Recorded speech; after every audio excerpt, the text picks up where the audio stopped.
Hello and welcome to another episode of the Game Dev Local podcast. My name is Stuart De Ville. You'll be sick of seeing my face, but for no doubt by now. Um, and yeah, I am the CEO of GDL. And today we will be talking about how to start making games, finding your path, with Rob MacKay. I'll now hand over to Rob to introduce himself. Hello, I'm Rob. I'm the owner of Rob's Game Shack, which is extremely well named, and I basically promote and help people get into the games and making games, and mainly promoting their games if they've created something useful and they want to get it out there. I take on press releases and press kits and news and everything I can do to help you get your game noticed. I'll do my best to do that, basically. Which is, yeah, what we're all trying to do, right? Well, some of us are trying to make games and get them out there. Some of us are trying to support people getting games out there. I happen to be doing both or trying to. I do it all. I do well. Actually, yeah, I now do less. Thank God. Um, my like key tagline for episodes, almost every episode, whenever I've done an intro for myself or anything recorded anywhere, I've always gone, "I'm Stuart De Ville. I do too much in games." And over the last 4 months, I've been slashing and slashing and cutting and cutting, and I'm now just doing three or four things. And I can now sleep at night. Who knows what's the? I have Yeah, two well, I work kids. full time. I work full time anyway, so it's kind of hard. Yeah, Yeah, I understand. yeah. Between work and kids and life, And kids, yes. yeah. Jesus. So we're going to start with the myth of the right way. And I think a lot of people do assume that like there's this pathway into games that is elusive and no one can ever say what it is or pin it down. Like for some careers it's very clean, it's very clear. You go to university for however many years to get the thing. You come out of university, you go into that job, you get that job, and you work the rest of your life Yeah, in that job. yeah, for Um, sure. it's very, very common in games for that to just completely not be the case. Some people have gone to university and have acquired their kills, their skills, and maybe their kills. Who knows what games they're playing? And but yeah, more and more often, especially I would say in the indie space, actually, I meet people who didn't have a clean and clear path. Everyone has an incredibly messy path. Um, Yeah, definitely. what? It's really, Go on, go sorry. on.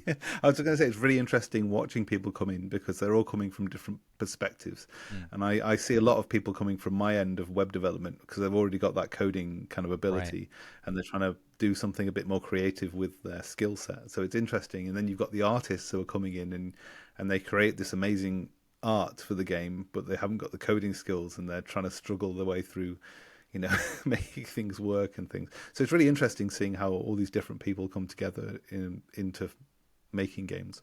Mm. Yeah, like up until fairly recently, I was one of those like I guess what you would call a creative person who came into games from a creative angle. Um, and I was always able to do anything arty, visually, anything narrative, designy, but nothing on like I can't make things do things was Yeah, was the problem. And then I did the um, Unreal Fellowship program and hardcore learned Unreal over the course of 4 weeks, and at the end of it made a game. And then I was like, I love that I was able to do that. yeah, I don't want to do that again. Like it's great that I can now rapid prototype something and not just be like, oh, I've got an idea. I need to find someone to help me make it. yeah, Um, but yeah, I think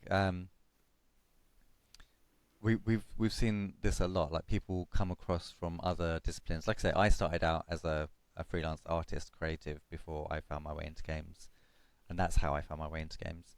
Um, we've seen over like the last 5, 10 years a huge wave of audio people who did music and stuff and have now come yeah, over. people who are producers in TV and film have like come over. Um, yeah, it's just if you've been a creative in another industry, games can have a space for you. But Definitely. it does also mean that we are massively saturated. Yes, there is a big saturation problem because I think the problem is that games affect so many people in their normal, casual, everyday lives, and the industry is so big and impactful that way that yeah, people just want to get involved and they're interested in it, and so especially when you've got creative people, they want to be creative in all the ways. So it's kind of like, oh, let's do this. And then you've got yeah the programmers as well, which are just coming along. I'm not saying programmers aren't creative; we're just creative differently. Yeah, But yeah, it's the same thing. It's you definitely. interesting I've indeed. definitely seen that. Like, I would say, yeah, programmers are as creative as classic creative people are. Um, but they tend to, when it comes to making games, there tends to be a more logical process and a more logical like they love making systems, making Yeah, things that make things to do things, and definitely. and then some of them just don't care about like aesthetically how it looks. They're like, it's super fun to play. I don't care that it's Yeah, all blocks and cubes, and that's how we get things like Minecraft, right?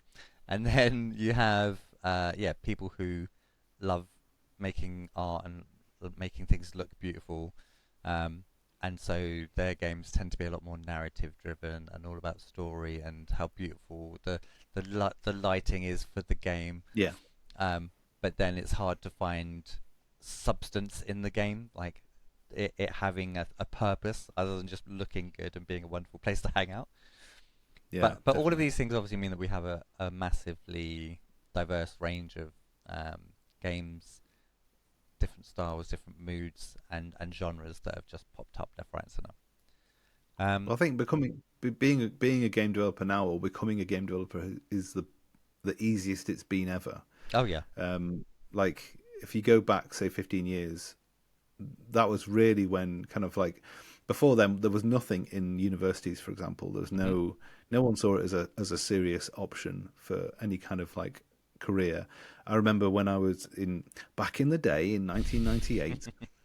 I came out of school in '97 and I started an apprenticeship course in 1990. Well, actually, I went to art college first, and as all people who go to art college and then drop out, which is what I did, I did that too. um, I went to art. Didn't even need to ask. I went to art college to basically. I went and signed up and said I want to do 3D art. I want to become a 3D modeler, and I want to go into the games industry, and that's what my goal was. Mm. I really wanted to get into that, and I went into Blake and Art College, and I couldn't. Yeah, they promised me that I could do this, and I went through the whole kind of like there's like a 6 week. This is everything you're doing taster, Right. and there was nothing after that 6 weeks of anything to do with 3D modeling or anything like that. The closest I got was a desktop publishing on a Mac, and I was just like, oh god, I'm so frustrated that I can't get into this thing, and I don't have the internet like as it is Yeah. today. The internet was like there was nothing there for like learning or anything like that. So it was just kind of like the only way I could get into learning something was through, um, doing it in a college, and there wasn't anything. There was no college for game development, and so it's really interesting seeing how like Dundee started with the success of Grand Theft Auto and Lemmings and all that kind of stuff, and Dundee University was one of the first to really kind of push kind of like learning how to become a game developer. It was really nice to see that happen, but I'd missed the boat, so that was really frustrating. So yeah, it's again, it's just interesting how it's changed so much. It's like the biggest, huge industry with a massive turnover, and it was so neglected for so long. Was it luckily this all ties nicely into yeah what what we're talking about, which is like how and where do you start? And the point is that now you can just start. You can literally you can depending on like whatever it is you want to do, you can download a game engine and start poking around. There's Unity, Unreal, Godot, and other engines are available. Um, and Yeah, then if you want to do um, 2D art, there's loads. apps out there, and if you want to do 3D stuff, there's Blender, um, and it's just free access to everything you could possibly want. There's audio making apps, and you can devices apps on your iPad that you can make stuff with. It's just Yeah. access to making stuff, not just games. Access to making stuff has never been as available as it is right now. I remember, so I started getting into the industry 10 years ago, and I remember like one of our first podcast episodes was about how there was this new low barrier to entry into the games, and I would say Yeah. it's just through the floor at this point. Like it couldn't be easier. The hard part now is that because it's so easy, there are so many games being made, and there's a huge difference between being able to make a game and being able to make a good game. But the only way that you get to making good games is by just starting to make games, right? No, completely. I mean, the only way you can do it is literally just jumping in. I mean, like even I would say just jump in right from the start and have the first go and make something absolutely awful, Hmm. but make it, and then go, okay, now I've got the idea. Let's have a look at the more kind of like important parts of making a game. My first game was awful but beautiful. So there, there's and the thing is, we learned so many lessons from building that first game, that first mobile title. Um, I had never heard of feature creep before because I was so fresh to the industry. It's something that I think most people talk about. Um, is about scope and feature creep and trying to keep your idea to its core idea, making sure you note down what that core idea is. Um, yeah, hopefully everyone has received that message before they dive in. Just try and do something small. Like Yeah, definitely. you could try and make Pong. I've not seen anyone try and make Pong. Do you know? Well, Pong's a good one to make, or a breakout or anything like Breakout's a that. Is just really good one to make. really just simple games. I mean, like the thing is, those games are really playable still. So even if you do make a simple game like that, you can really twist it into something really interesting, and you could actually make it into something that people would want to play. It's not impossible. I've seen quite a few breakout games which are really quite addictive in the sense that they've got good movement, you've got good breaking, satisfying breaks and things like that.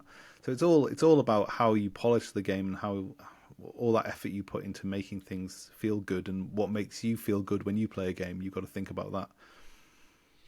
Yeah, that's a really good. Like Breakout is actually probably the best thing you could try and make when I think about it, because like you said, there is very simple mechanics. There's not a huge number of mechanics, and you can make it like less. You can start simple and make it slightly more complex. So you can start with just Yeah, like the paddle and the blocks, getting that to work first of all, yeah, um, and and you probably need to do it play with maths a little bit so that you can get like angles of bounce off and stuff correct. So that's all good, especially if you're doing it from the programming side. Um, and then on the what we call obviously juice side of things, so the ball hitting the bat, adding screen shake, the ball yeah. hitting the blocks, adding screen shake, then adding the blocks breaking as like an animated thing, and then adding particle effects, and then adding sound effects, and then adding music. Like the more layers that you put onto this really simple thing, like you say, like it becomes there's a lot of versions of Breakout out there where I could just play that for hours. No, for sure. And like having the um,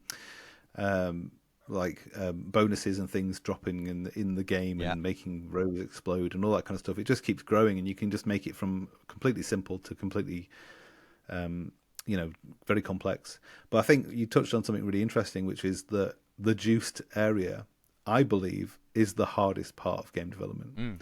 Like making your obviously feature creep is hard for if you're not aware of it and you don't think, oh, I don't need to worry about that. You don't know what feature creep is. Mm. You suddenly start extending your projects and you never find the end.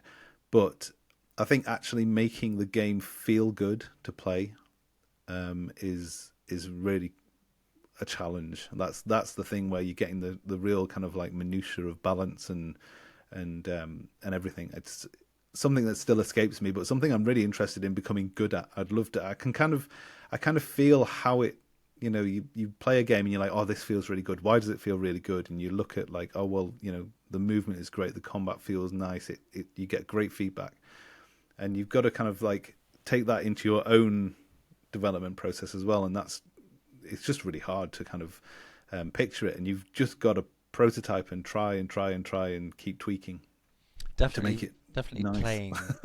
playing as many playing as many games as you absolutely possibly can. I mean, normally people who come into game development are people who love playing games. Yeah. Even if it's like not their main thing.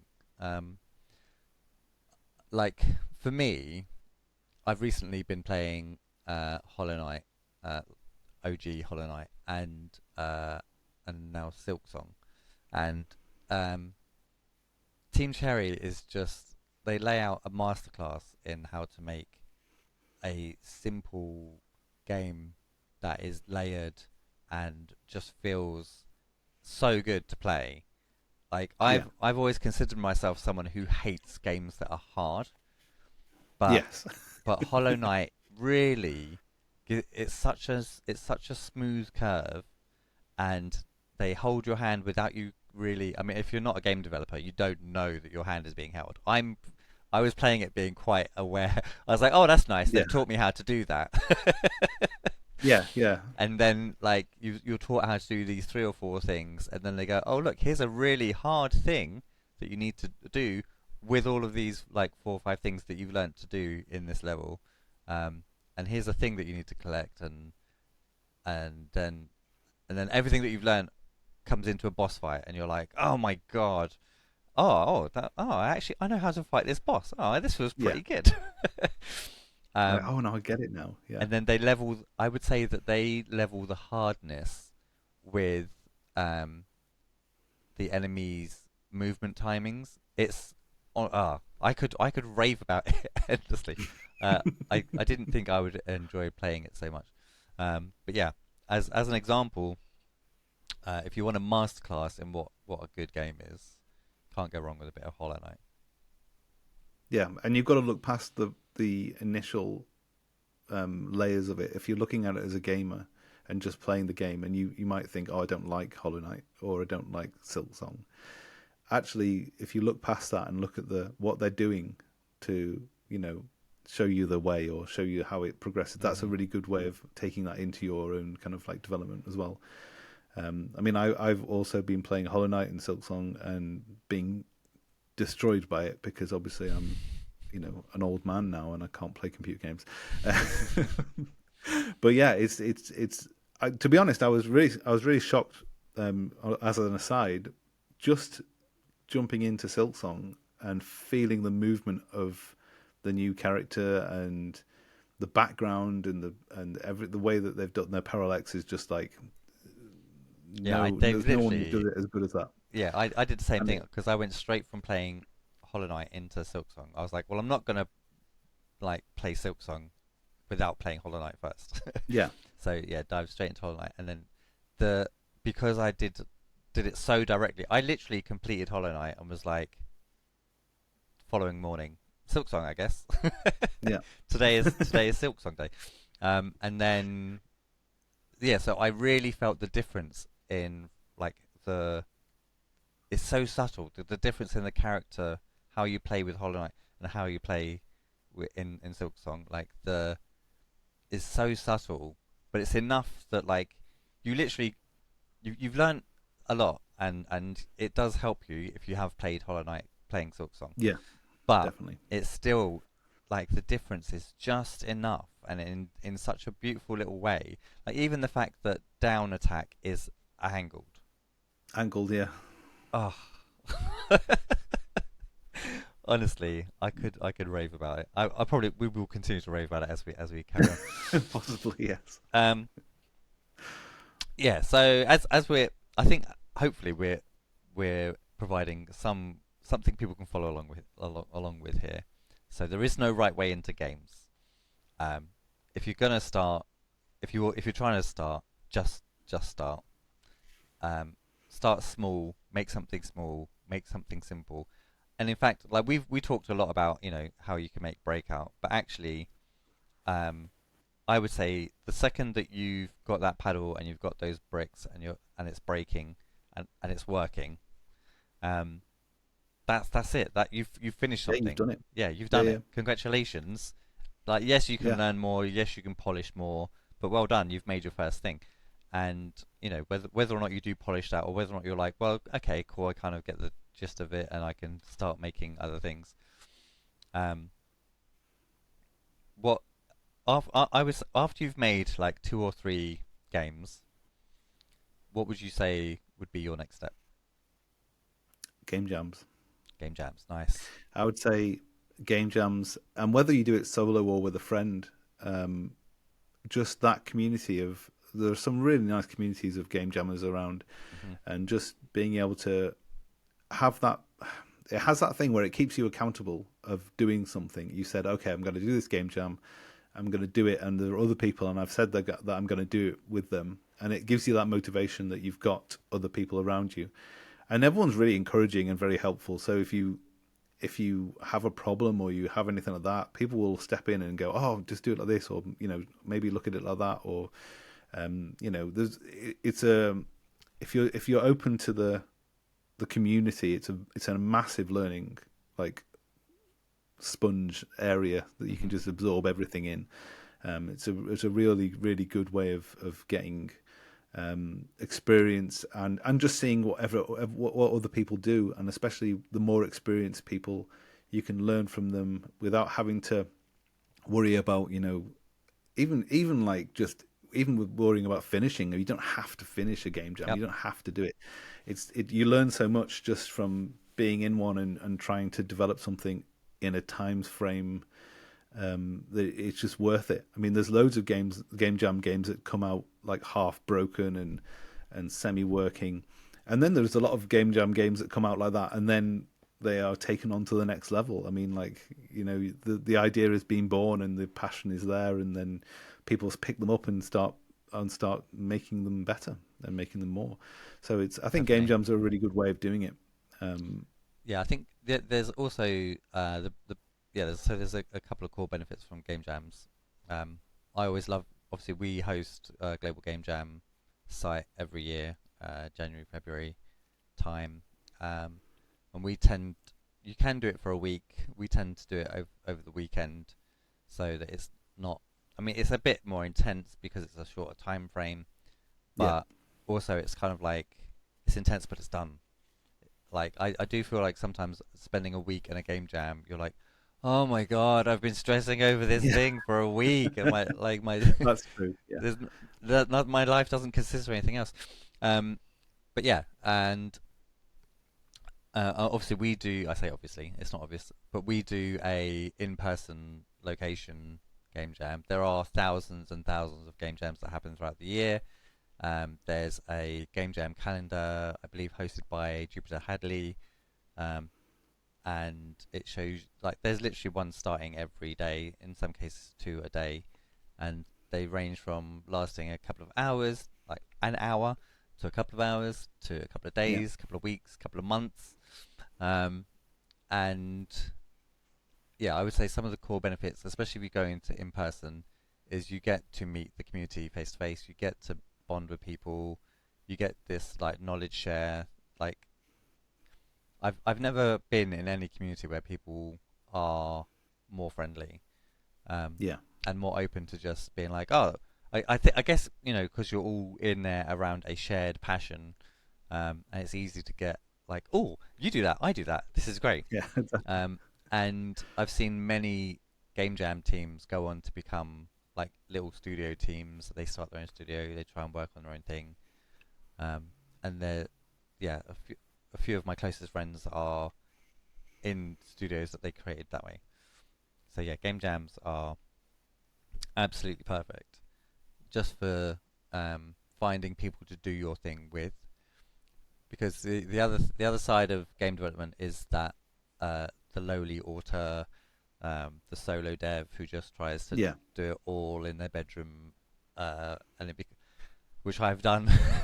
It becomes your life, and I mean, there's some coolness to that, of course, but ultimately, it's not healthy to just stay in your house and make games and stress yourself out. no, no, but it's okay. I mean, it's a Yes, valid way of doing it. absolutely. It's just, I think, It's as a a lonely person who enough comes from journey. a yeah, as a person who comes from a background of Curry the Fly, as a person who comes from a background of kind of like programming, the best I've learned personally is when I've been put in a team of people and Mm, we're making a project, and yeah, and you're learning off the experience of other people, and even just the different thought processes of how people think about things. yeah, Really helps you. You're like, oh no, that's a really good way of thinking about it, and you can bring your own experiences as well and help other people in that sense.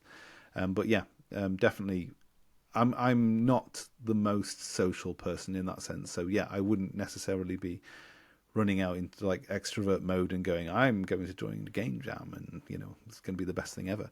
But yeah, I would definitely definitely look at doing that. And then if you're going to do it solo, I'd be looking at following along some more complicated projects and try and get a few different styles of project under your belt, so you can go with the breakout thing, but then try do a platformer, see how that works, see what have to think about when you're doing that. 'Cause it's not all about the physical code of it. Like you've got tools now where you don't actually have to code specifically. mm, You can use kind of like the nice flowy diagrams and things like that, which confuse me. I'd rather just write it, but there's lots of different ways to overcome problems which would stop you normally from creating.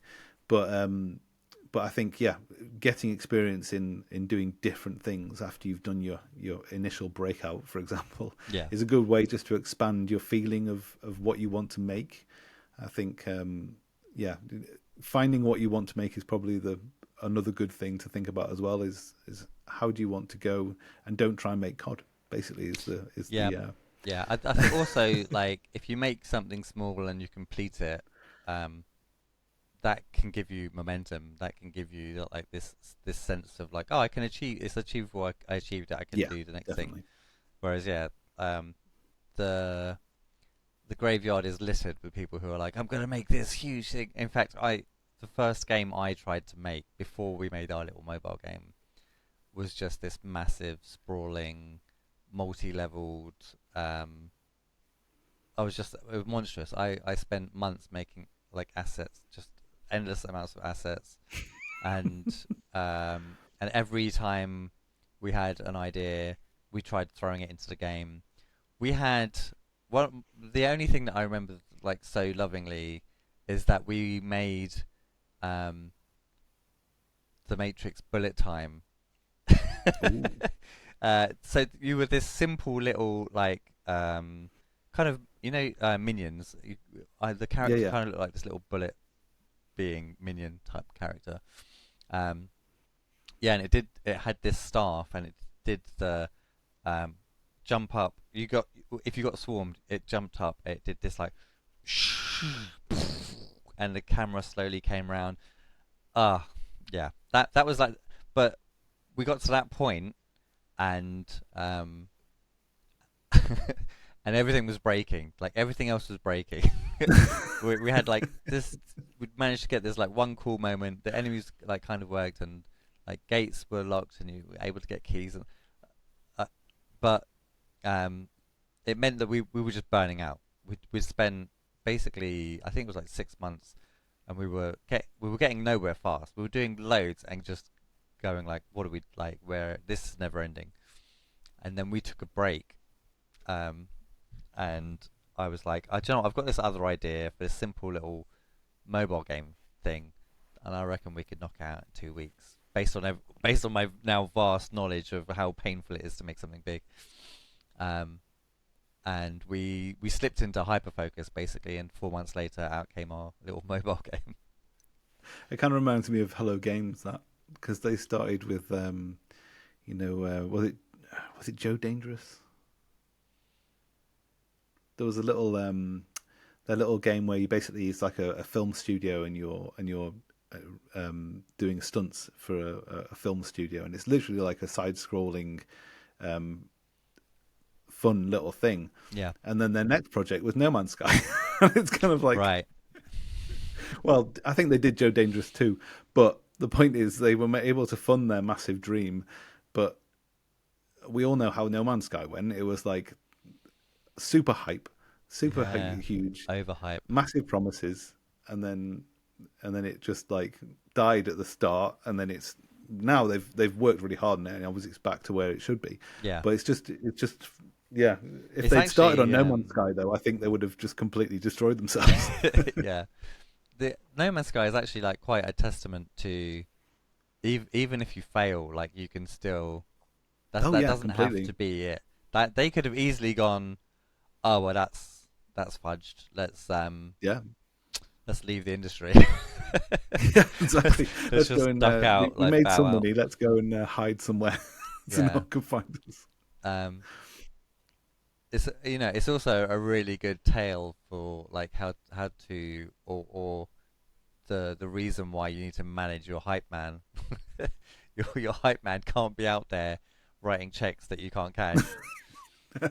Just saying yes to everything. Yeah. Yeah.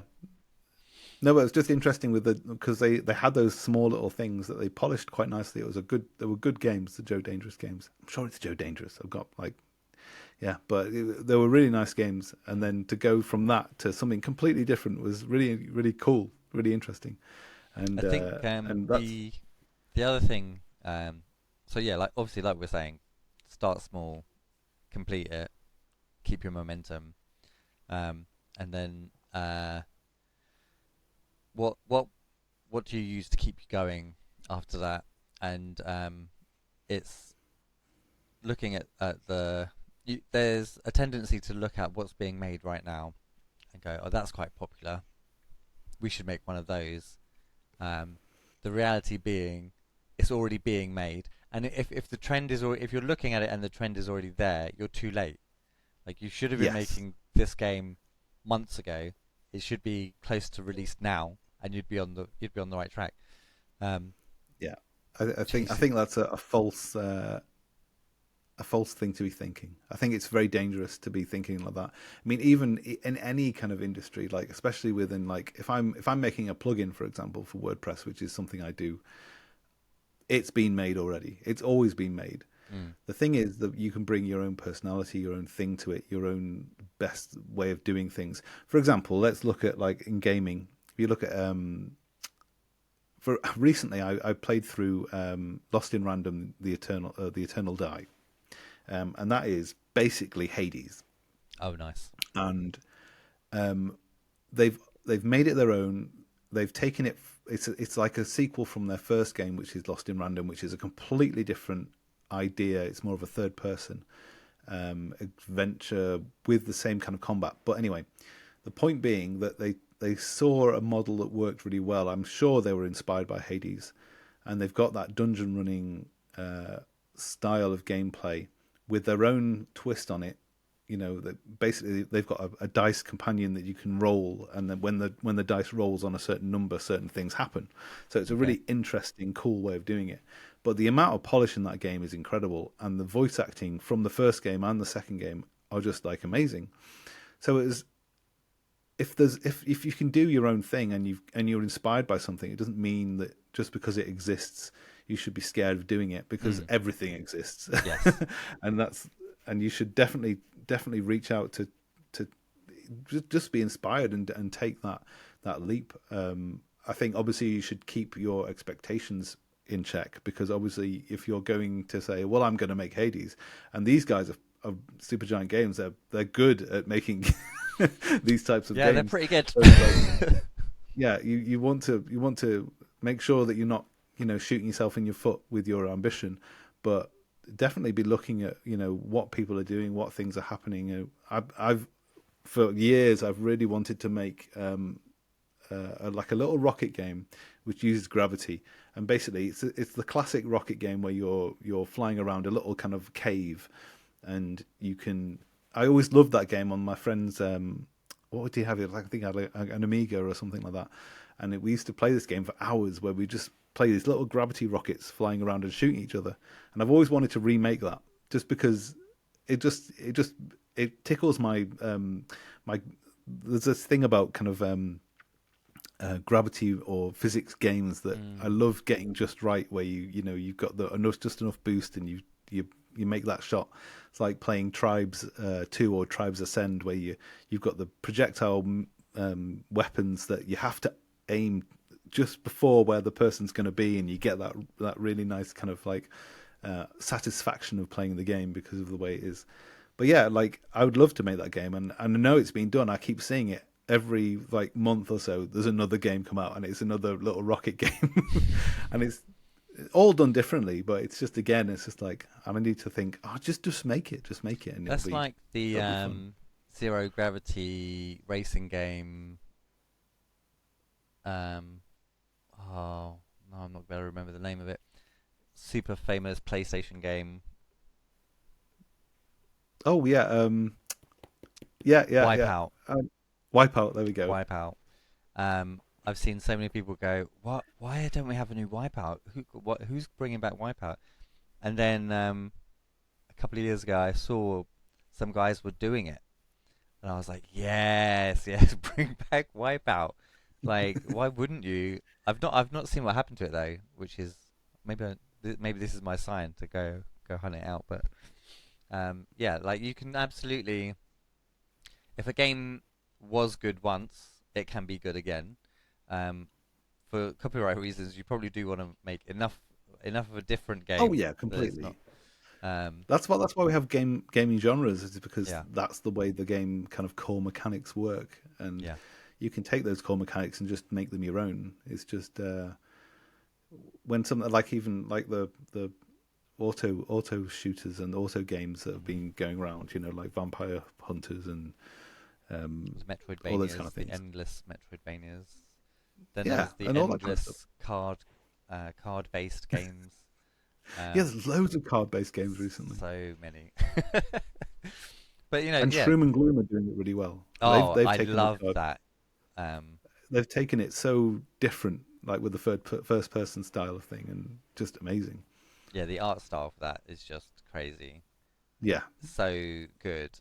I would say so simple. It kind of is and it kind of isn't.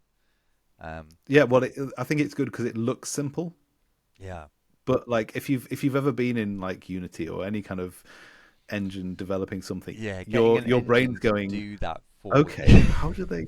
Yeah, how are they doing that? And then they've shown like parts of it when they zoom out of the scene, and Mm, you can just see layers and layers and layers. yeah, It's just amazing. it's Yeah, yeah. Even the thing is, like when I saw it from the front view, from the internal view, from the game playing view, I guess.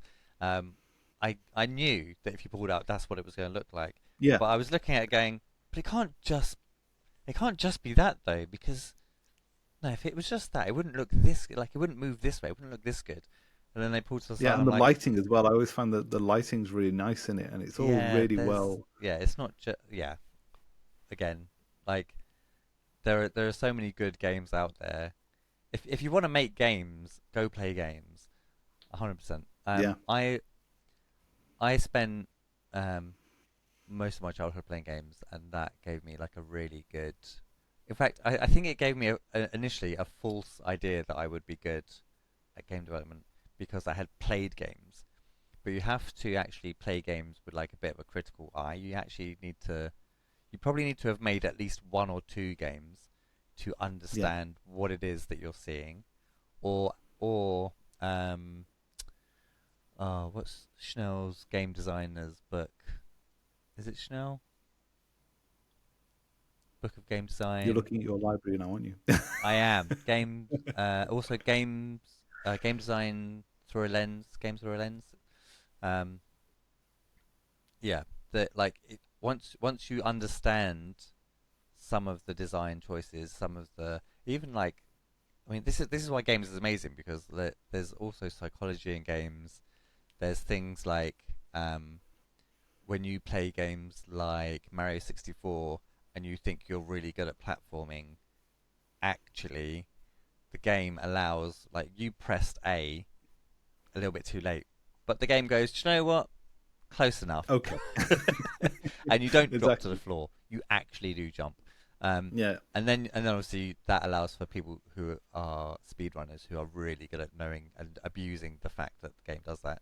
So yeah, all of these things that if you were just a player of games, you wouldn't know, you wouldn't understand. You need to play games with a bit of a critical eye in order for you to then figure out what you would do, how you like, especially if you're looking at a game and you're like, um, you're trying to pick what game you're going to make first, and instead of chasing trends, you go, do you know what? I really loved playing Hollow Knight don't do this, don't go make Hollow Knight. It's they've done it again already for you, but And better.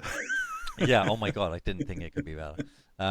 But yeah, make sure that you understand what it is that is in there, and not that you're like, oh yeah, we could make that because it's just a game where you jump and you attack. Like, no. No. I know it's really interesting. Like Game Makers, was it Game Makers Toolkit on YouTube?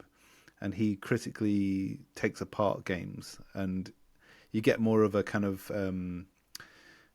the critical eye on it. So if you've never actually looked at a game like that, you could. Mm. There are people on YouTube and things that would take you through and say, look how they've done this section, and like, well, like you said with Hollow Knight, where you're taught things and you don't know you're being taught things, but you are being taught things, and then when you get to a certain point, you then have to implement those things that you've been taught. Mm. And there's loads of stuff like that in games where, and the best thing is when you don't realize you're being taught them, and then because then you feel like, I've got this now, and oh dear, there we go. Now I think I'm frozen. No, it's fine. No, when they bring all these things together where you are secretly taught a way how to play the game, and then if you don't know that that's what's happening and you've never experienced that kind of thing, Mm. then yeah, you don't know. So it's great to have a look at if you find some YouTube channels, they do some critical analysis of games and just say, look how they built this, look how they've done that. Even like I think Valve are really good to look at for their games, and just the way they take you through a story or take you through just the learning process of being Gordon, for example. It's really basic, but Yeah. they teach you without you realizing you're being taught anything, and that's really interesting. Yeah. It's Hollow Knight is just an absolute masterclass in how to do it. See, then there are other games that fully ignore that, Yes. but still manage to be a good game. I like a classic example for me is Don't Starve Together, because like there's a huge modding community around Don't Starve Together, because things like um, health bars over enemies don't exist. Your own health Yeah. bar is a thing that doesn't exist. I think even the seasons thing isn't a thing that exists unless you add a mod. Like Okay. Cool. it I like know they had day and night, but I wasn't sure. yeah, there's so much information that is good user UI that like people played it without it. People played it and loved it without it. And then mods came along and went, hold my beer. Yeah. uh, Exactly. and added layer upon layer upon layer. But it doesn't hold your hand. Like, not even a little bit. You learn by dying. You survive. The first time you play it, you're lucky if you survive a couple of minutes. And then you're like, oh, so I need to prepare for darkness. Darkness will absolutely kill you. The second it becomes nighttime, you're dead. Exactly. And But so, you don't realize that until you're eaten. yeah, and then and the madness gets you, and then Exactly. you're like, okay, so I need to have the stuff that I need to make fire. Okay, and then it doesn't tell you how to make fire. You have to No, it learn. doesn't. Yeah. Like you have to kind of go, well, logically it makes sense that I guess I gather this, I make fire. Oh, look, I can make a fire. And then you starve, and you're like, oh, what? Exactly. Or It's like, then oh, summer comes and it's too hot and you die from overheating or from the bees. Or winter comes and you die because you get too cold. Or or Deerclops comes along and kills you, and you didn't know Deerclops was a thing, but it is. No, And exactly. then you go, there's trees that wake up and kill you, like, and that's before you learn that you can go down into the caves and you can try and survive in the caves. But surviving in the caves is the real next level. Yeah, so that's a game that just totally ignores any kind of we're not going to hold your hand. This is just hard. Get Yeah, good, uh, just get good. or learn that there's mods, and it makes it a little bit easier. In fact, there's a whole bunch of mods now that can make it a lot easier.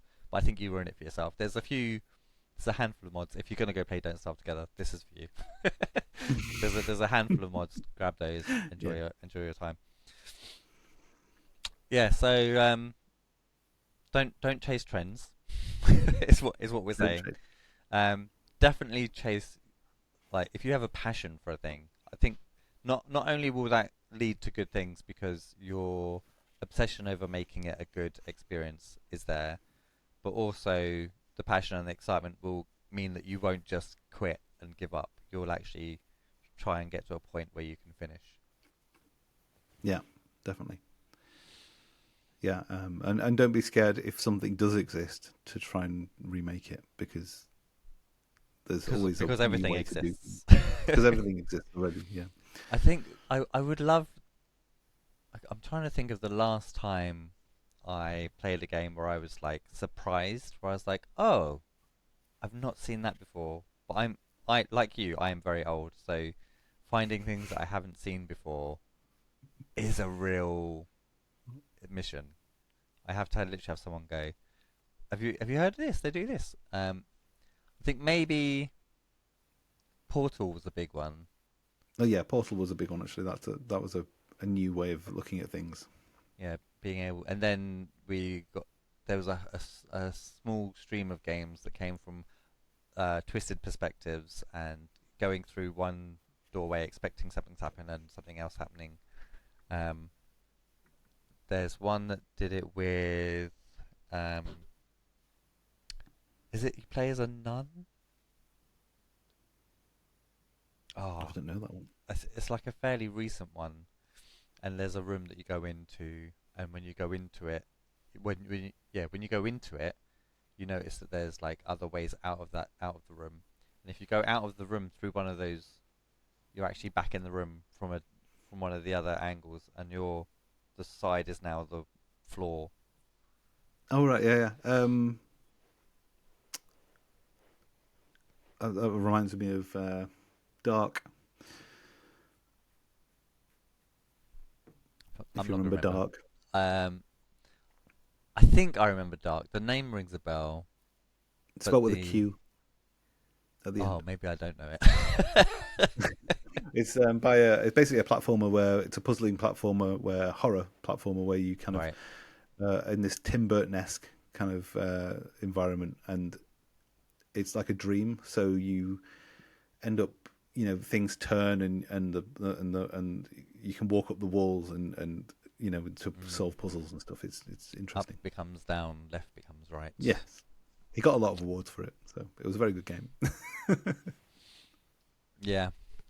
I He's one of those people as well that are really irritating, who are very good at art, amazing at programming, and just sort of did it all himself and just came out with this thing which is beautiful. And That's like the guy who made, is it Omni? yeah, Omni, yeah, yeah, Yeah, he with the solo surfing dude. dev, just magic. Mm. He's making a new thing recently, I think I saw. I need to play that game actually. I remember seeing it like being on Kickstarter, and I was like, I'll back that. And then um, I don't think I was one of the get the game backers at the time, but I definitely was like, I'll throw a couple of quid at that. I'd love to see that become a thing. And then I wishlisted it uh, in early access, and then I actually don't know what happened. I think my life just Yeah, just life gets in the way. breezed on through, and I haven't thought about it until now. Well, exactly. That's what happens. Yeah, and in fact, no, yeah. Recently, I saw that he was making a new. They were like from the creator of Omni, and I was like, Oh no, wait, I haven't played. No, What, it no, was don't do that. released? Although that's kind of like it's kind of like how I like to consume my Netflix. If they put something up and I'm like, oh, they're doing it weekly, I'm gonna wait. I'm gonna wait till it's all there. I wanna binge consume. So the fact that like I haven't played Omni and there's already a second game out, magic. I basically just got a double drop because I forgot that the thing existed. Bit like Hollow Knight Silksong. Silksong. It's just like Yeah, yeah, similar. Uh, Amazing. So, where have we got to? Um, I would apologize for the rambling, but this is how we get the good content. There is no right way. Start small, finish something. We didn't do this in order, but no. there is an order to these things. Follow your curiosity, not the trends. Find your tribe. We actually got that in early with game jams. Yeah, we did. We did with game jams. Yeah. Learn by doing and failing. I think we've kind of managed to cover that. I've definitely failed a whole bunch. Oh yeah, multiple times. In fact, even with technically my current studio is an evolution of studios that I tried to start. So my first studio was called Zap Pop Pow, and we went from making that first mobile game to again I learned nothing. I almost learnt nothing. I went from trying to make something too big, being like that's really painful, let's make something small. Made something small, wasn't quite right. It still had feature creep in it, even though it was a small thing. It ended up being like 3 games in one, but not in a very cool way. In a fun, quirky way, but not not in a everyone's going to buy this kind of way. Uh, and then I was like, okay, immediately we're going to make a tactical turn-based RPG. Ah, yes, of course. Yeah, Why not? and the studio slogged over that for like 3 to 5 years, and then fortunately slash unfortunately, COVID came in and made everything 10 times harder and killed us. And I was forced to let it go. And then I thought I was out. I thought I tried, I failed, I'm out. And spent a year teaching instead, which I absolutely loved. I still love doing little bits of teaching. And then started the new studio and was like, okay, Yay. I Let's I do it know, again. yeah. I This need more time pain. we we're not making a monstrously massive thing. We're making a really cool, quirky little thing. It's all going quite well. We're taking our time. We're doing it right, and it's wonderful. Well, that's So good. definitely learn by doing, learn by endlessly doing until you figure it all out. Um, and I had a really good data point on this. That every failure is data, um, and that No, it is is definitely. it couldn't be more true. Like everything that I know now, the only reason that everything is going so well with the new studio and the new game is because I learned everything wrong. I did everything wrong. As much I would like to say I did it intentionally with and as much as possible. I just kept being not. I didn't know what I didn't know, uh, and and if you don't, there's like 4 or 5 things that definitely will kill your studio. And I did all of them along the way. I did them all. Yeah. See, I haven't started a studio yet. Whether the yet I comes to like I pass, like that I'm there's not a sure. yet in there. Well, it's something that I'd like to do, I suppose, at some point, but I definitely will need the financial stability to do it. But yeah, Well, see, this gets us on to a point I wanted to hit, which is building a personal North Star. Because what kind of a maker would you want to be? Would you want to be a storyteller? Would you want to be a designer? What if you were to start a studio tomorrow, what do you think would be your personal North Star? it's a very good question. I know. Um, I, I really like storytelling, but I only Yeah. like it when it's good, and so I don't think I would be good at storytelling. So I mean, I do like yeah, I like my single player experiences, to be honest. I Mm. like I love I do love a good storytelling. I mean, like the recent games I've been playing are things like I said, the Lost in Random, and I've just coming to finish Yuka Replayly, which was just released yesterday or the day before, um, by Platonic, and that's, I mean, there's not much of a story in that, but it's just a solid brain-free platforming collectathon. Mm. You know, it's something that's really really fun to play. I suppose designer in that sense. I suppose I really like to, um, because how can I say it properly? Putting gameplay. I think gameplay is so important and so valuable. And having a good. I'd really like to make something like I sort of talked about earlier, where you play it and you're like, this just feels right. This Mm. feels like perfectly. You know, those explosions are absolutely perfect if there are explosions. But that's the thing that I really appreciate in games is when they get it so it feels like you're really connecting with the game physically, Yeah. and that's kind of so. I suppose that is what I'd like to be my North Star. Anything I do would be to have like Just the the game purest form really, of design, yeah, just really really kind nailing of it. like polish it and nail it and get it it's just like I need to do that again, and it makes the mechanic. You know, when you kill that mob, it's like Mm. yes, See, I'm going to this do is that a lot. why I'm this going to is enjoy it. what part of the reason why I am so enamored by Hollow Knight. Yeah, This episode should just be like let's love on Hollow Knight or Team Cherry basically, and it's because I've never been a big lover of like precision platforming, no, yeah, but they just managed to make it so that again with the hand holding, the gentle hand holding, invisible hand holding, where they give you just enough, and then they go, now there's a lot of it. I think it was getting through. Um, oh, what's the green area called? The green. I literally have been playing it non-stop for 3 weeks. You think I'd be able to remember? But names are terrible with me too, so don't worry. Green Pass. I think it's actually called Green Pass, right?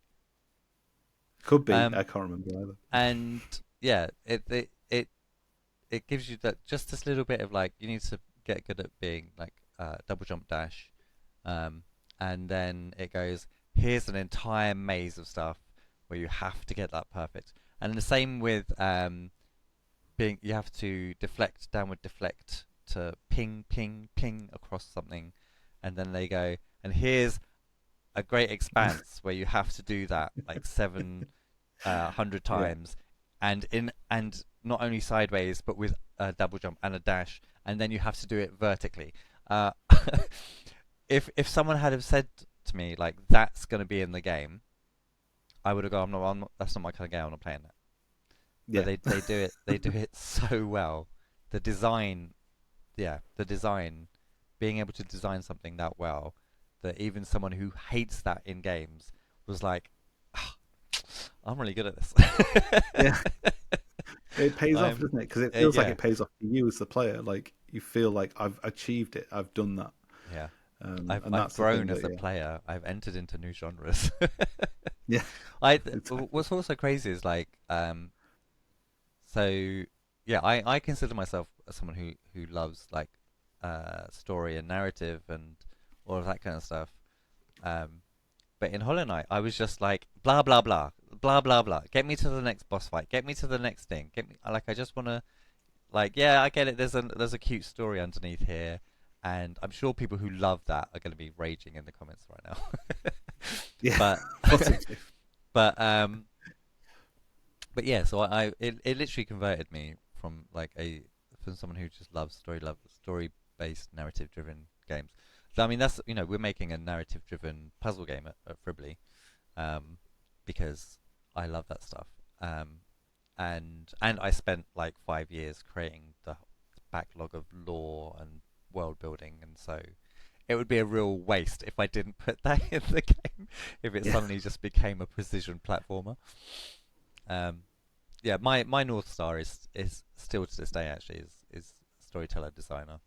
Um, if I'm not telling some cool story, if the characters don't have any life to them, but even that can be done in many different ways, right? Like Mario doesn't really have a story other than the princess is in the next castle, or at least these days Yeah. it's a bit more. There's a bit more story. They made a movie. Well, yes, but classic Mario. If you want to go classic Mario, no, there's not much other Yeah, than he's but I mean, possibly even the story that there is Italian now, American.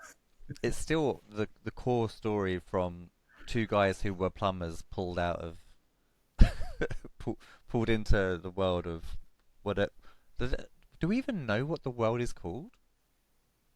Mushroom Kingdom. I don't know. But like they're pulled out of like the human world, our universe, and then into Well, I don't know. I don't even know if we technically know that other than what's been created after the game was made. I mean, that's like true, yeah. And obviously all there we was know is the horrendous Bob Hoskins movie with yeah, that was terrible. Let's not talk about that. I think do you know what? I think that's come up on podcasts with me at least twice before. It's something so bad it sticks with you. Um, It is. yeah. Where So were we? North Star. Yeah. North Star. I don't. I mean, with us, yeah, our North Star at Fribley is deliver a good story, um, and um, we I wouldn't say that we like religiously have been chasing that down. We do revisit it. We do come back and think about like what we're making. I mean, so we had already made a playable demo, and we showcased it a good few times, and the feedback that we got from people was largely that they loved it. Um, but there was just enough people. So we had a little book out on the side so people could write down, "Oh, I loved your game," blah blah blah. But Um, and if I remember correctly, I think the first line of every sentence was basically, "Oh, I loved it. I love this. This was great." But there were a few lines where it was like, "I love this. Would love to see that. I love this, but this." And so I was like, "That's one too many buts for me." And there was something that people didn't technically say explicitly, but we knew we had felt it ourselves, and we knew that the game. So there's two things. One, the game is called Violet's Visions, and the visions were almost just you watch how, like when games show you a video like a cutscene of what you yeah, should do next, and yeah, then yeah. you go and do it. And I was like, that's doesn't really feel like a vision.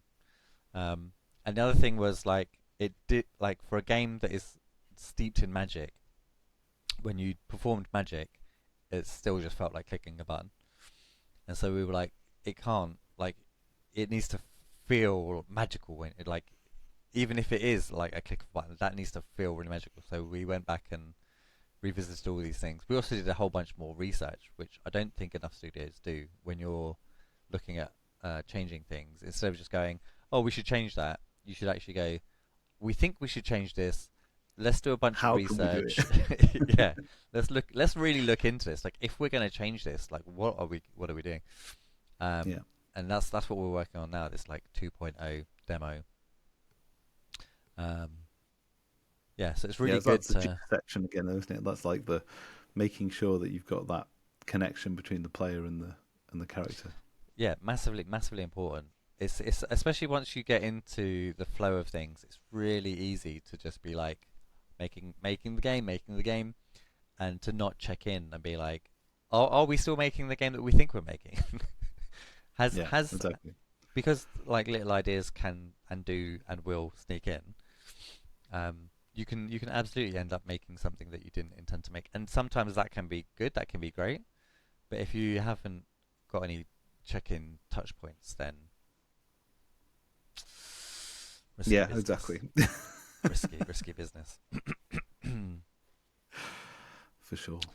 um, we've actually managed to talk for an entire hour, which is what we tend to deliver our wonderful audience, our listeners here. Um, so what shall we wrap up with?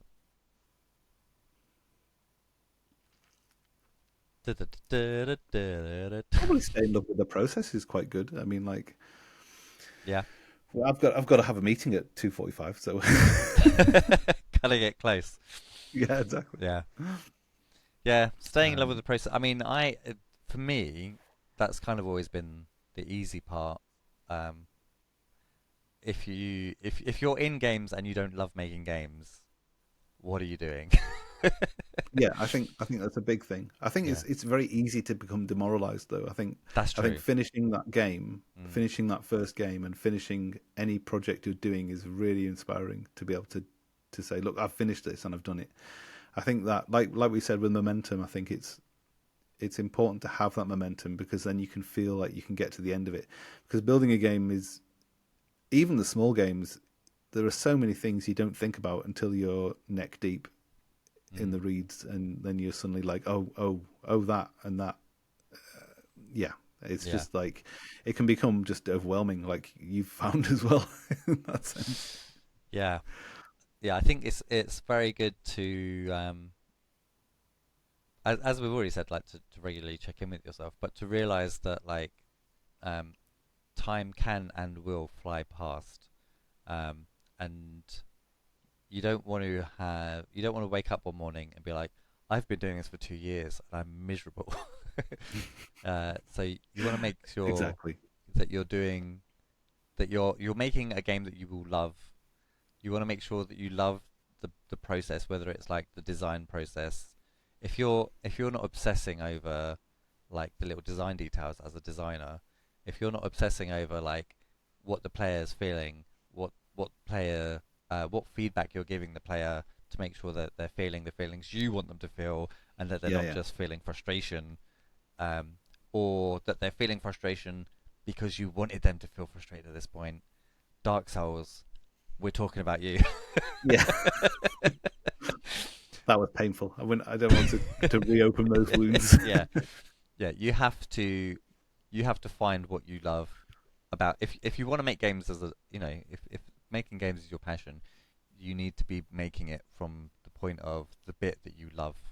Don't be like I love games, so I want to make games, and then decide that you need to learn programming and that's going to be your thing. And then, especially if you realize early on that you hate programming, I do not like programming. That's uh, okay. yeah, I do everything else, so that's absolutely fine for me. Um, I and that's kind of like a little bit of a hack for me is that I can, if I'm not making 3D assets, I can be rigging and animating assets. If I'm not doing that, then I can be making 2D UI stuff. There's always something fun, creative for me to do in Yeah, our game design process. And it just so happens that I'm obsessed with the design side of things, and that I can pick apart games as I play them. You need to be in love with the whole process. in Otherwise, defense of programmers, we do the same thing just with code. yes, yes, yeah. It just happens for me that this code Yeah, doesn't. I don't know. There's nothing. doesn't code. Yeah, Yeah, I know. code doesn't code with me. I really when I did the fellowship Unreal Fellowship program, I really loved that Blueprints is a way of programming without programming, and it's Yeah, plug this system into this system, make this thing, tell this thing, that thing. Yeah, it's all just system building for an output that I don't have to do by typing out line after line after line of code. what's funny is that's what I do in my head. So the way they design that obviously is designed by programmers. to give a visual programming experience, but that's literally what we're doing when we're programming. Yeah. Um, I just get overwhelmed by seeing it in a big sprawling spaghetti mass, and I'd rather see it in text But now see, because I'm just used to it. even in that format, I still didn't fully like. I kind of enjoyed it, but what I enjoyed was the output at the Yeah, end of each struggle, which I guess is the same as playing games, but but it's not designed by a game designer to be a fun process. Like no, the no, stuff it's not. when stuff, especially when stuff breaks. If you're doing stuff with visual coding and stuff breaks, it's really hard to diagnose, and you can't just go in there and type some code and fix it, No, which is like the ultimate death to enjoyment for me. Um, so yeah, brilliant. what a wonderful note to end on. Yes, Stay in love with it. If you don't love it, just don't do it. Get out of the industry. What are you doing here? or just be gentle with yourself, because I think your Definitely, own definitely be your own kind. worst critic is yourself. Be kind to yourself. Find what you love about it. If you want to do it, find what you love about it. Yeah, brilliant. Yes, this has been another episode of the Game Dev Local podcast. Uh, Wonderful thanks to Rob, our guest for today. If people want to find you online, Rob, where can they find you? Rob's Game Shack really is probably robsgameshack.com, or my socials, which I'm constantly spamming with basically Rob's Game Shack again on all social platforms. But you'll find me spamming all the indie games on my site and all Nice. that kind of stuff. So yeah, And as always, you can find us at gamedevlocal.com. You can join our Discord via the website. You can find other podcast episodes via the website. We put on regular events. If you want to learn things about game development, if you want to play indie games, come and do that with us.